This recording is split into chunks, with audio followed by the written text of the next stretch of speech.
we are not aware how offensive they are. For example, for Asian people, do you know the TV show Takeshi's Castle?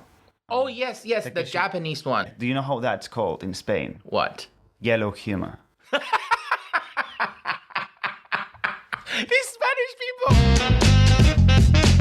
Hello, welcome to Comedy with an Accent podcast. I'm your Taiwanese comedian, Kuan-wen. I interview comedians who perform English stand-up comedy but who are not native English speakers, or they can have very distinct British regional accent. This podcast is all about comedy, about accent, about languages, and about the comedy technique. So stay tuned if you're interested.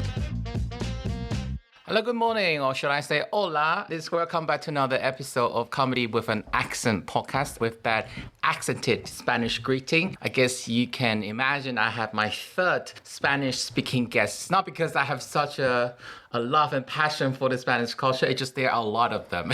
I'm just joking. I want to welcome today's guest, Sergi Polo. Hello, thanks for having me.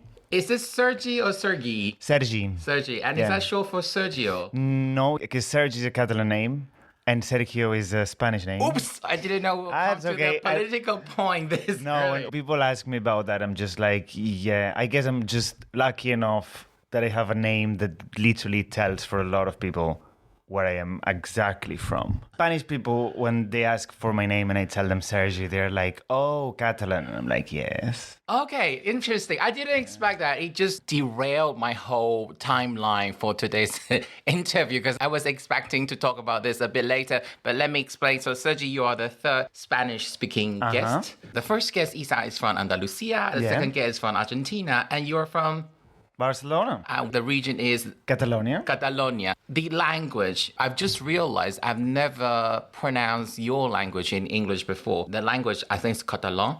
And you say Catalan. Catalan. But how do they say that in English? Catalan. Catalan. So in Spanish, it's pronounced Catalan. In Catalonia, we pronounce it Català. With the A, Català, without the N. But for English speakers, it's Catalan. And you are bilingual? I'm trilingual. So my first language is Catalan, second language is Spanish, third language is English. I was asking bilingual more in the sense of what you consider your native language. Oh, my native language is definitely Catalan. And then Spanish. That sometimes a lot of people don't get that. I speak Catalan with my family, Catalan with all my friends in Barcelona. And here in London, I have a few friends from Madrid, for example, and then I can speak with them in Spanish. And I don't have any problem. But if I don't mean that in an ironic way, though. I don't have any problem as in I can... It sounded very similar to Scottish people say, I don't have any problem with English people. It sounded like you have lots of problems. I don't have problems as in I can speak the language perfectly. I just sometimes feel like I have to be careful with the accent because the Catalan accent is very strong when we speak Spanish. So I'm just like concentrated on not say Catalan. You keep predicting the question I'm going to ask you today because it was also a later question. I wanted to ask you whether you have a Catalan accent when you speak Spanish. But I want to go to my usual. This is the format. I tend to ask this question to every single guest. My question is, when you speak English, do you think you have an accent? Oh, definitely. I thought so too. I just couldn't. Definitely. Like me, we both clearly have an accent. Yeah. And I think it's beautiful. When I started doing comedy, I was like, oh, I will have to work a lot on my accent. And then at some point, I don't know what happened. Oh, no, that makes me different. And that's actually beautiful.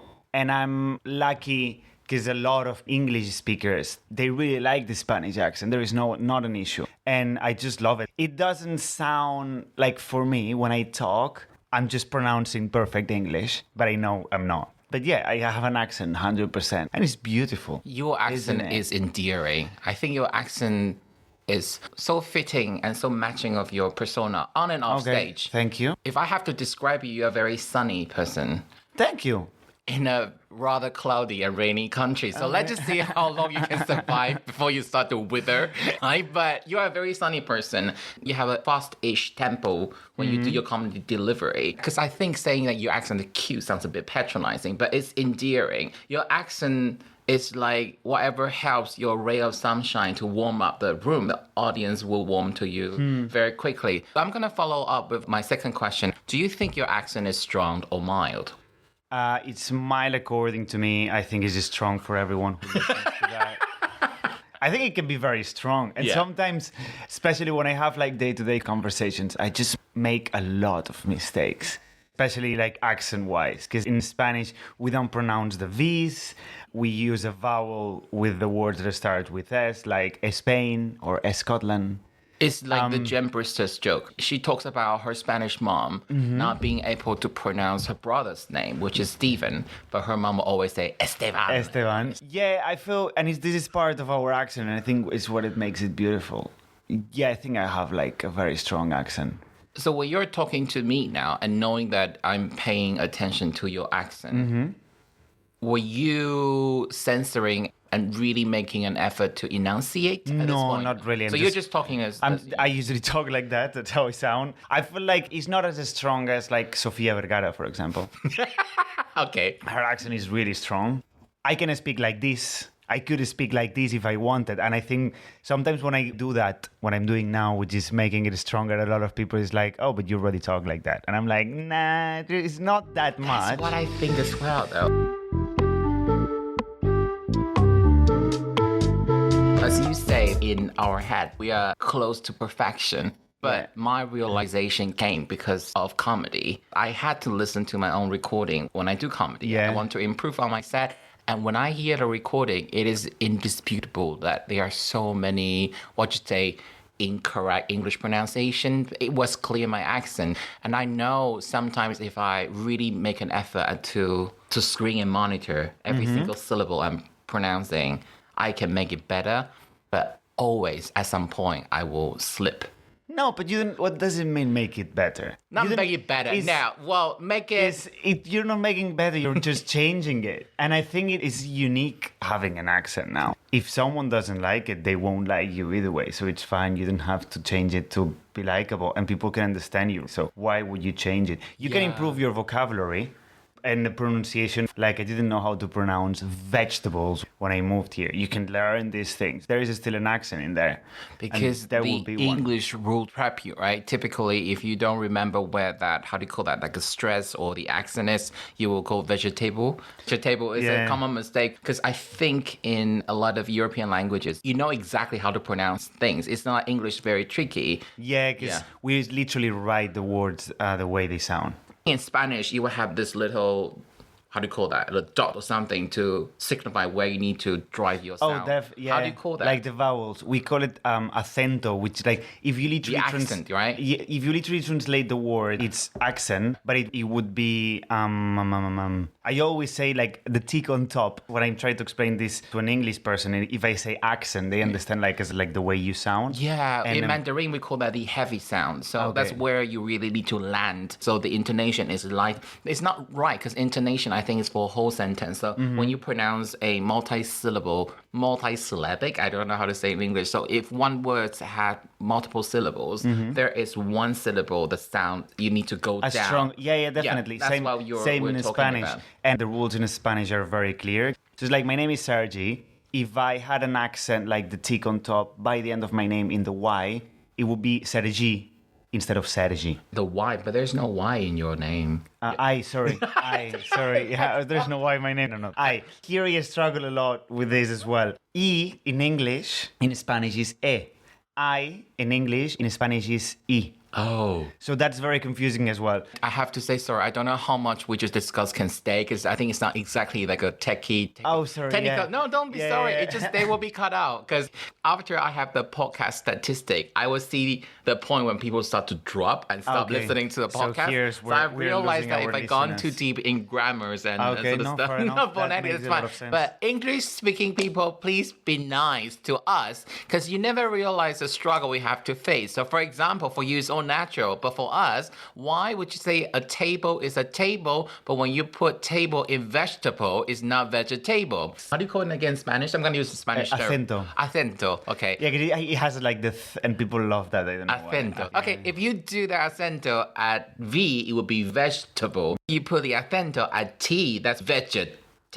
And that's what we're trying to say. That's English pronunciation is very, very difficult. Yeah, because I've learned French too. I think for French, the rule for that is very simple. When I see a French word, I'm able to read it. I don't need any extra indication or rule to explain. Yeah. You know, I'm very bad at French. I cannot. If I read in French, I can understand it a bit because it's a mixture of Spanish and Catalan. I don't know why I don't have much interest in French. And they're very close to mine. Like, if you go up north, an hour and a half from Barcelona, you're so close to France that you could go to France and you could just speak French. But there's French Catalonia as well. Oh, yeah. And most of the people in the north of Catalonia, they speak French. And a lot of people in the south, they speak Catalan. And some people know Catalan. Oh, so you can go to Andorra. So Andorra. I've Googled, they speak Catalan. Andorra is the only country in the world that their first language is Catalan. Country in quotation mark. But technically, It's a country. they are more of a country than Taiwan is because they have a seat at the United Nations. Right? They're more of a country than Catalonia. And they're the only country in the world that Catalan is their first language. Okay, it's very tempting for us to jump to the political you discussion. guys. But let's keep it to the end. You say that you used to try to perfect your English because you thought your accent was wrong, but then you realized, no, this is my accent. It's actually nice. I sound unique. So is there anything that prompts you to have that realization? Someone's feedback or... I think after you do a few gigs, you realize how important it is to be yourself and also be different. Because this is what is going to make people remember you. And this is what is gonna make you do your own thing. So I was like, if I try to work on my accent and just be like everyone else, there won't be any difference. And if I'm talking about being from Barcelona, why wouldn't I have an accent? I am from Barcelona, I speak like that. And if you don't like it, don't listen to me. But if you're liking what I'm telling you, you have to accept that I have this accent because I'm from there. And it makes more sense to have an accent than not to. Okay, I'm trying to be blunt with my language. Sometimes when I go to an open mic night, a lot of English boys is the mousy hair white guy. Yeah. And I sometimes couldn't tell between so there will be a John, there will be a Tom, there will be a James, and just like, oh my God, can't tell between that. That's me being racist. Was it in a similar scenario? You say that, thank God I have my accent to make me stand out. I think, because a lot of people and a few promoters, they consider me as non-white. And I'm like, I think I am. But there was a few promoters, they think... non-white. I think I'm white. In the comedy, our technician just shrug, whatever, you guys, whatever. I am white. And a few people say like, no, you're brown, you're tanned. And I'm like... You're not brown, you're olive at best. Yeah, I think I'm white. For me, to be honest, it doesn't matter. And I have the accent. The accent is what makes me the most different. There was another thing about the accent. I think it's funnier on stage. You think so? Oh, yes. Oh, yes. Because sometimes I make mistakes where I pronounce something wrong and people laugh because they're like, oh. And I love that. There was something in, especially English people, when I say something wrong and they would laugh a bit and I would look at them and I'd be like, oh, no, please laugh. You can joke about my accent. You can take the piss out of me. And like, I'm totally fine and I'm happy. And I'm asking you, please do it. Because I think it's so funny. So you didn't try to deliberately pronounce something wrong? Oh, never. But you don't police your language, you just let it run its course. And if it so happen don't correct me when I say mispronounce. There's no value judgment. Oh, no, here. it's mispronounced. I'm just saying, if you're not pronouncing something according to the English RP accent, you are having a trade-off between, you have to make sure the deviation is not so large that the native English speaker don't actually follow. But at the same time, you're betting on they get what you're trying to say because it is different enough for them to find it funny. And you just let it happen and see how they react to it. Yeah, and also like lots of words. You just make the mistake one day, someone laughs and you're like, oh, I'm going to keep it that way because it's funny. Do you know what I mean? That is so strong of you. I would feel very hurt. Oh, no. I remember one day, it happened with vegetable. When I used to work in the West End, and I used to do front of house in there. And one day I used the word vegetable. And they were like, oh, vegetable. And I was like, oh, what's wrong with that? Which one? Which part of vegetable? The V. I say vegetable. Or like, I don't know how to pronounce the V's. And I was like, oh, how do you pronounce the V's? They taught me, and then I just said, oh, it's like a vagina. And after they said that, everyone in the theater, every time they saw me, they would be like, oh, it's Mr. Vagina without the V. Because it's funny. They call you Mr. Vagina. Vagina without the V. That is minor bullying, no? No, because I started the joke, so I was happy with it. And I think it's beautiful. It's not offensive for me, so I told them, and they would be like, oh, cool, we can joke about it. The problem I have now is my closest friends. They know that I'm happy when they make fun of my accent, that sometimes they do it to other people, and I'm like, hold on, this might not be right. I'm happy because we're friends and I'm like this, but someone else might not find it funny. They might find it offensive. But for me, I think it's beautiful. But I find it ironic when someone with very strong accent themselves making fun of my English. I'm like, excuse me, where's your self-awareness? I mean... But when you make fun of someone else's accent, I don't find it offensive. And I'm happy that I can say that because I have a strong accent. When you make comedy about something, it just makes you closer to the other person. To see, I don't actually think you have a strong accent. I don't think strong is the right word. I think you have a detectable and tangible accent. When I consider an accent strong, it frequently obstructs the listener from understanding or interpreting, even with the context of the sentence. It is clear you're not a native English speaker, but you're absolutely fine to communicate with English speakers. Yeah. And I don't know, maybe it depends on who you are talking to, but it is not mentally exhausting to listen to me. Yeah, to switch to the mode to understand you. So that's why I don't think your accent is strong. It's just, it is clear you have an accent, but is your accent strong? And that definition will vary depending on who you're talking to. The reason I'm asking about this, when I talked to Isa, she said she really hated, have you watched Fawlty Towers before? I loved it. Probably she hated what we're going about. I think it's so funny. See, that's where people have different opinions. So yes, let's talk about this. And it's offensive because that guy's like from Barcelona. We don't talk like that. It's just based on a huge stereotype. But I think it's hilarious. When English people show it to me, they're always very careful because like, oh, do you know Manuel from Fawlty Towers? And I'm like, oh yeah, I think it's so funny. And it's like, oh, do you don't find it offensive? And I'm like, no. It's really cool. What was the word what is the scene? ¿Qué? ¿Qué? ¿Qué? ¿Qué? ¿Qué? ¿Qué? ¿Qué?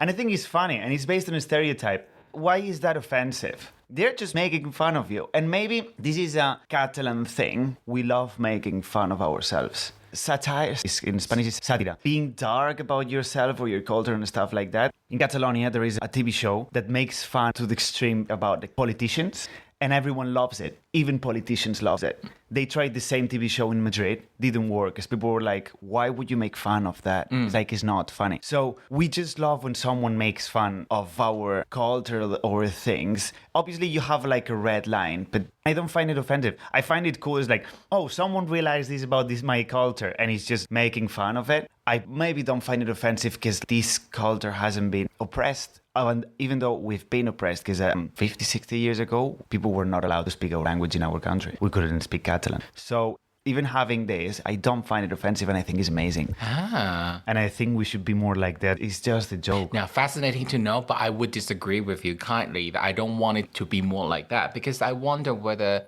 it's easier for you to accept it because you do comedy. So you want to make people laugh. But imagine if you have an office job.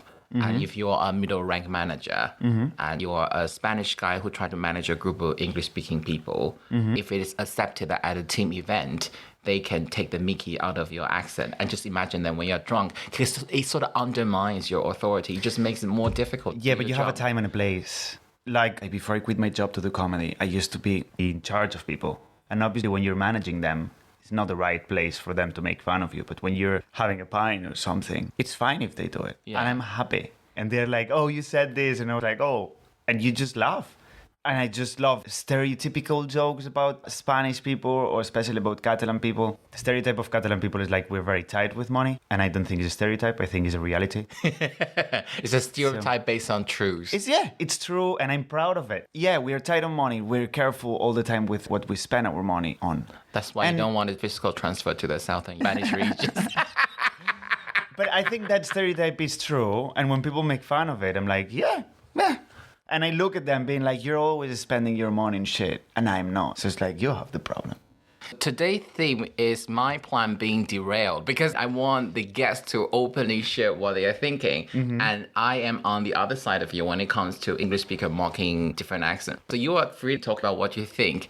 But it's harder for me to follow because I'm more used to the guys say that, no, they like their accent to be respected. So I don't want to say that you have to follow. This is a narrative. But at the same time, because what you're saying surprised me. So I don't know how to follow you. Hold on. I'm going to tell you something. Yes. Something that I realized, I'm trying to explain why I think like that with this example in Spain, is if I know you and I know that you're not racist or homophobic or like you don't tick any of these boxes. You mean intention-wise? Yeah, because you're my friend. You can joke about anything and mock about anything because I know what's like in the background. Okay. That's why I don't find it offensive. So you're saying that in the confine of friendship, if you're aware there are no malicious intention from the other party, you will interpret what they do differently. Yeah. For example, the F word for gay people in Spain, we use it a lot. I have 5 best friends in Barcelona. 4 of them are gay.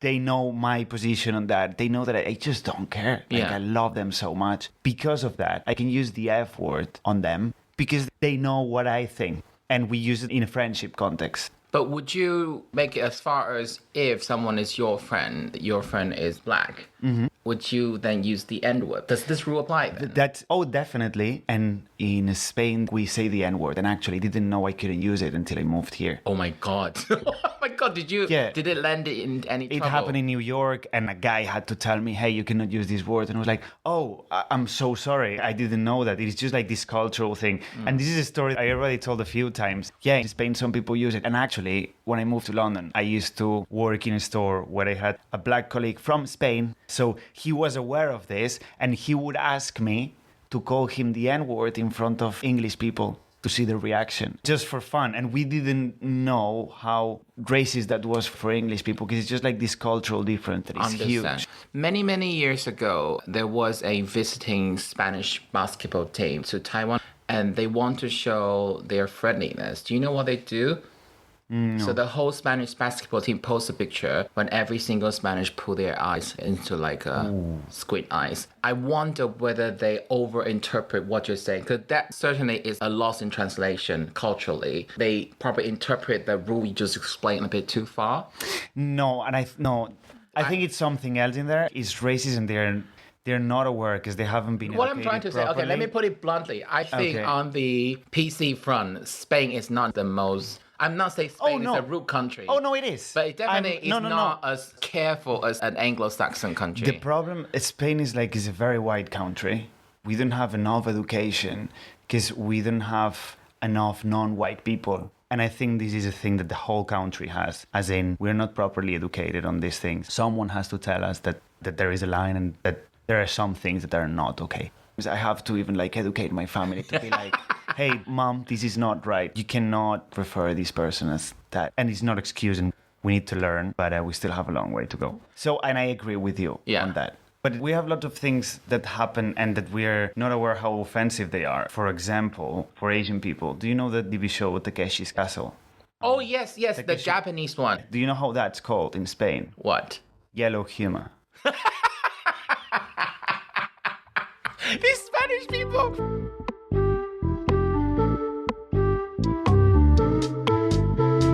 Our technician just frowned. It's insane. Julian, did you mind? We're talking on and on about the treatment of black people but different culture. Does that bother you? Were you rolling your eyes? I'm learning. I've never been to Spain. I don't think that's acceptable, though. Oh, no. It's not being called out because we don't know. There's not like a... Yeah, definitely. But it is still happening. There is a place where you can actually go and do that, where you have karting, paintball, and then you can do the games that you have in Takeshi's Castle. And it is still called and advertised as yellow humor. Sergi, do you want to start a podcast with me? It's called How Racist is Spain. How Racist is Spain. And we just dissect the fucking Spanish culture. But we are not aware that how racist that is. And every time I heard... Did you only become aware after you moved to... Oh, yes. Moving to the UK made me realize about lots of things. About having 0 TV presenters in Spain that are non-white. about the representation we have in the government. The problem we have in Spain is with the generations. So it's like if we have... That's why they still love Franco, some of them. Yeah. So Taiwan ended dictatorship in the late 80s, but a huge chunk of population, the older one, typically the boomers, they missed the stability during that era. But that's because it was before globalization. Life was easier. You have less competition from different countries. But they think if we return to a less democratic time, then life will be better for them. They couldn't face the fact that, for example, people were prosecuted and assassinated by the government. You couldn't even accuse political leader of engaging in such activity. They even deny that happened, or they don't want to look at that. And I think Spain has very clear thing. You guys can't openly and fully talk about the crime that Franco has committed because a lot of people supported Franco still. Do you know that in Germany, supporting, mentioning, or having something with like an swastika, or like raising your hand, raising your arm, illegal, right? Is illegal. In Spain, it's still legal, and people still does it. Some people, it's insane, and some people still goes to where Franco is buried. And they just go there and just bring flowers. And this is legal. You know, the mainstream, like, comedian would joke about the atrocity British Empire brought upon the world. I happen to think that one of the worst things that can ever happen to Latin America was that they were colonized by Spain, because you kind of imported the whole region's social structure. And if you look at the ex-Spanish colony, they don't tend to do very well. They are locked in a cycle of... Oh, yeah. Do you know that Spain still celebrates the day they invade South America? That's what I want to ask you. In Spanish, to the mainstream, do they think what they've done were kind of dubious and was actually not a nice thing? Or do they actually think they brought culture to Latin America? They're proud.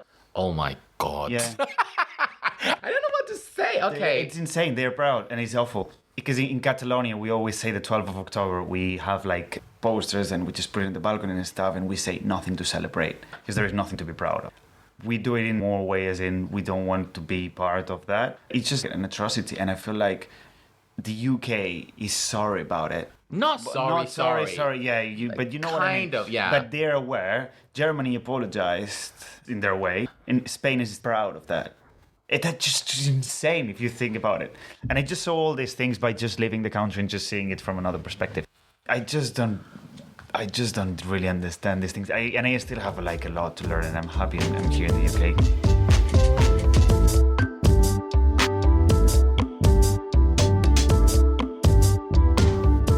So we had a pre-recording chat. Sergi is currently 26 years old. Yeah. So you are the very, very late millennial to either the start of Gen Z. Yeah, no, I'm a millennial. You're the millennial. What is so bad with Gen Z? You don't want to be associated I don't want to be a Gen Z. But also... How could you post videos on TikTok and refuse to be recognized as a part of the Gen Z? I am not Gen Z because there is like a clear example. I think the millennials still remember a society without phones. And I remember that. So I'm a millennial because I'm a millennial by year. And also because I haven't seen that.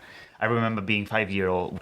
No one had a phone or anything. And I still remember my mom getting her first phone. And because I do, that makes me millennial. Okay.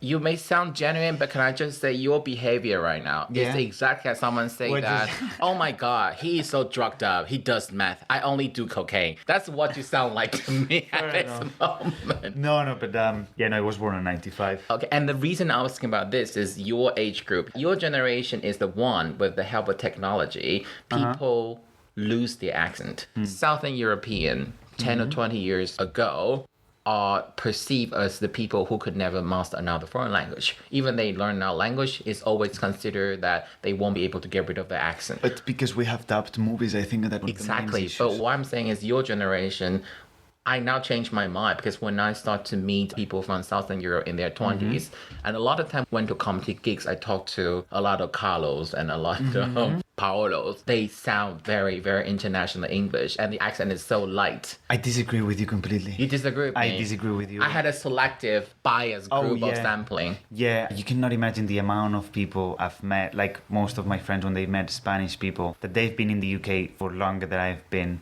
And they're like, their English and their accents are How shit. old are they? For like 30. And you hear them talking in English, I'm like, oh my God, it's really bad. Because we have this laziness of like, because we are used to watch dubbed movies, we still do. And I still do. I have to accept. Like sometimes if I'm tired and I want to watch something before I go to sleep, I would just put in Spanish so I don't have to think. So I guess people won't be able to tell when you speak English, your accent is Spanish. People won't be able to tell whether it's from Catalan or from... People can tell. Can tell? And especially Spanish people. Even when you speak English? When I speak English, Spanish people, they're like, oh my God, your Catalan accent is very strong. They can hear my Catalan in my English. Can you give me an example? What kind of... The way we do the L's, for example. Because in Catalan, we do the L's a lot, and they can hear that. The Catalan accent is an accent that we pronounce everything a lot. It's like if I was talking like that. And Spanish people, when I speak in English, they can see that when I talk in English. So you over-engineered. Sometimes, yeah. Yeah. Interesting. So Catalan is not a dying language? Because you said about it was forbidden. Hopefully not. We are pushing a lot for the language to not die. It's very it's alive. Like if you go to Barcelona, a lot of people will speak in Catalan. But for how much longer though? Because I'm sorry to sound pessimistic. Because for example, Brussels used to be how to call it, the Flemish-speaking city, but it was in a bilingual country. Gradually, now it's considered a French-speaking city. And Montreal is supposed to be a Canadian French-speaking city, but most of the newly arrivals, the people who move from other part of Canada, wouldn't be bothered to learn. So it will become a bilingual city. And in a bilingual city, I think the dominant language will only get stronger. So even though Catalonia may stay bilingual or mostly Catalan speaking, it is possible when other people move from other part of Spain to Barcelona, they wouldn't bother to learn Catalan. And I don't think it's happening. Like whenever I meet someone that is not Catalan that comes to Barcelona, most of the people I've met, they're like, oh no, talk to me in Catalan because now I understand it and I'm trying to learn. Because a lot of people talk the language in there. Okay. Is it because it's not that difficult for them to learn and switch to Catalan at some point? It's because you have like a lot of Catalan people and people that actually speak the language in there. We've learned it in the school because we have it on the TV. I speak Catalan with my grandparents because they taught me that language. And with all my friends, I speak Catalan, so I don't want to lose that language. So how did you manage to maintain, to have this fluency, even though it was banned for such a long time at school in the past? Because people kept talking, kept speaking in Catalan in their houses. Like you guys had the willingness to preserve it, because my Taiwanese is pretty bad, and my nephew hardly speaks Taiwanese. They were there's this kind of proudness, and I think, I'm not 100% sure, Catalan is older than Spanish. I'm not sure about this fact. I love talking in Spanish, and I don't have anything with the Spanish language, though Catalan is my first language, and I want to keep it, and a lot of people does. And in schools, they teach mainly in Catalan in just 1 hour, 2 hours of Spanish a week, and a lot of people say that it's not enough. But we can speak the language, so I think the way to keep it alive is to have the TV, to speak it with everyone, and to teach it in the school. Okay. And it's not a huge language, but it's a language, and I think I'm very, very happy for you that Catalan is thriving and because when I look at the state of Irish or Scottish, for example, people are more than happy to switch to the dominant language, and I think the same thing is in Taiwan. Even though we want to preserve Taiwanese, it's a lot more difficult. Yeah. I don't think Catalan is going to die. And we have a big international representation of Catalan people that they are giving the message to the world that the Catalan exists. I have this joke, I don't know if you know the joke about having a Chinese flatmate. Have you heard it? I don't think so. Try it. This one I might choke you. This one, no. This one is in Islington. Sometimes it gets a reaction of oh, but then a big laugh. So I just say, my flatmate is from China and we live together, and I really want him to feel like if he was in China, so I banned him the access to WhatsApp and Facebook. So that's the joke. Do you like it? I liked it because I'm Taiwanese, so I don't think I'm a good representation. But when I did it to older crowd, they tend to laugh more than younger people, because younger people, they're like, oh, that might be offensive. And I'm like, well, if you think But that one is based on truth, though. Yeah, that's true. Because one day... I think I would have a problem where I want to treat him like he's in China, so I cook him dog meat. I think for that, it's a very old cliche. Only some regions in the past, and even though I could see where that Joe was trying to do, but that's not based on truth. That's one a very obsolete and outdated perception. But this one is true, and it's not based on a racial stereotype. It's based on truth and something that happened. It's Facebook and WhatsApp are forbidden there, so it's just I would agree. It's not offensive. You shouldn't be afraid of offending. You need to call them out on that. Yeah, I once had a discussion with a Chinese girl that she was starting with comedy. She was like, this joke is offensive. And I thought about it. I'm sorry, it's not. Because it's something that happens to the country. It's true. And you're banned and you have your own social media. Yeah. So, yeah, it's just a joke. And I don't think it is. But No, not jokes. I think it's absolutely Some fine. people can be like a bit sensitive with this and they can be like, oh, careful. And it happens to like an angel. Yeah. Sometimes, not always. Despite you having an accent, you're such an eloquent speaker. Thank you. I'm so glad to have you on, but we need to let the technician go, so we have to end. I wanted to talk about your aborted podcast. Like a lot of my guests. My 5-episode podcast. Your 5-episode podcast, I just can't be bothered to do anymore. Which I think is a great title. You remove it completely because I can't even find it anymore. It's like hidden, so if you have the links, you can still hear it. Sergio said it is a great, because I will listen to the podcast if I'm interviewing someone you already interviewed to make sure there's not too much overlap. I did like it. Yeah, it's fine to overlap because no one can hear it now, so it's fine. Okay, so where can we find you on social media? Mainly on Instagram is when I post all my clips, Sergi Polo, SERGIPOLO, and I'm there with all my comedy. Those clips are great. Sergi is cheeky and mischievous. As you can say, if you go to check his comedy clip, he has such a warmth. You will be soon on very big screen. Hopefully. He will be a star, I'm pretty sure. Now, today, thank you for coming on to the podcast. Thanks for having me. Sergi Polo. Thank you. Thank you very much. Bye.